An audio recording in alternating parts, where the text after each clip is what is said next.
Jama'a masu kallon Natija TV Assalamu alaikum. Barkamu da sake kasance a cikin shirin da na rubuta a cikin littafin magana jari.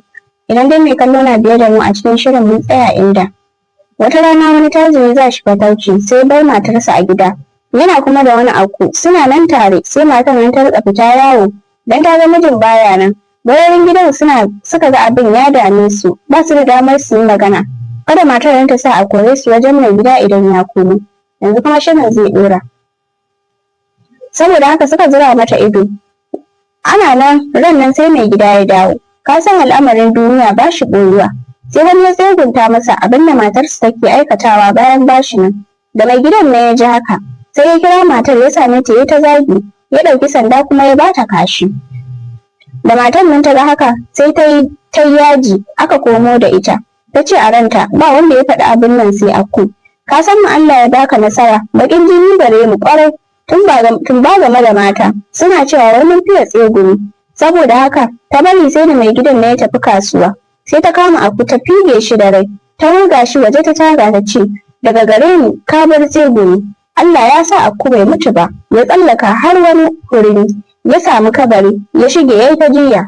Da mai gidan nan ko da ya dawo sai matar ta ce wai bayan fitarsa kaɗan kyanwa ta cinye aku.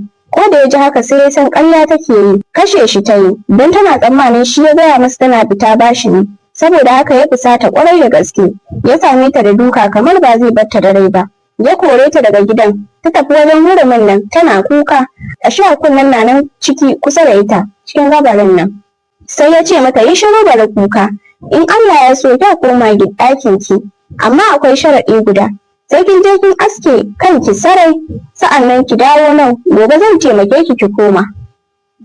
Matan nan ta duba bata ga kowa ba abinka da mace sai dai tsammanin wani matacce ne ke yi mata magana nan da nan ta tafi gida iyayenta ta sa aka yi mata aski ƙwal da gari ya waye marece yayi ta taho wajen hurumin nan kai na kyalli sai ka ce namiji.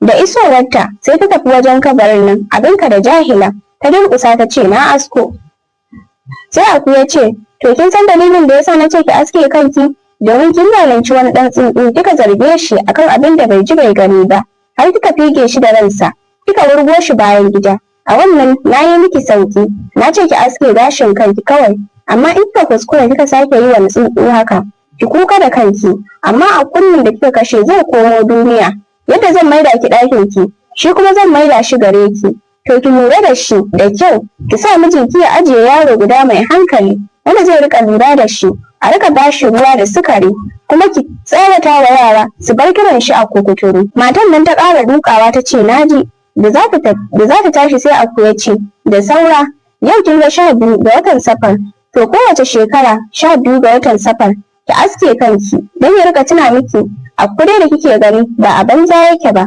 amanar Allah ce da ya sa a hannunku 'yan adam ya fi kyau kuwa ku lura da ita da kyau watan duk da ya zo baki aske kanki ba yadda na gaya miki yanzu ki tabbata ba ki shekara shikenan gobe ta koma in sha Allahu tafi gida abinki amma ki kiyaye gargaɗin nan da na yi miki ki kuwa kirki ki bi mijinki sau da hannu Allah ya gama mu da alheri a Darus Salamu. Mace ta koma gidansu aku ya tashi yana tsalle har ya kai gidan attajiran nan ya ce masa ka san ni tajiri ya dubi aku ba gashi ya ce yaya zan yi in san ka ban taɓa ganin ka ba aku ya ce baka taɓa gani na ba ai ni ne akunka wanda kyanwa ta cinye tajiri ya ce tunda kyanwa ta cinye ka ya kuma kai rai haka dama dai ba kyanwa ta cinye ka ba daidai yadda aka yi aku ya ce daga cikin kyanwa aka nufe ni in fito domin in shaida maka duk abin nan da matarka ta faɗi na batun kyanwa ta cinye ni gaskiya ne kada ka zarge ta amma in kana so zan ƙara dakatawa kuma wurinka in yi gashi kafin in koma har da Allah ya ƙari kwana na gaba ɗaya amma sai ka maida matarka ka yafe mata ku yi zaman lafiya. Mai gida ya ce to ya aika matar ta dawo ya gafarta mata suka sake zaman su. Daga ran nan ta zama matar kirki duk garin ba wanda ake so sai ita akan kirki. Musa ya tashi zai fita aku ya dube shi ya ce wallahi Allah bai baka ga yadda ka rame ba maza ka tafi kada zulumi ya hallaka mana kai a banza yadda ya tashi hallaka sarkin Zainawa Musa ya rogo ya ce ina ne Zairana kuma? Zulumin menene haka ya samu sarki har ya tashi halaka shi? Akwai ya ce yallaɓai mai da zulumi ne. Akwai wani sarki a Zairana wanda Allah ya nufa da ƙiba, abin har ba iyaka. Idan ka gan shi sai ka ce giwa.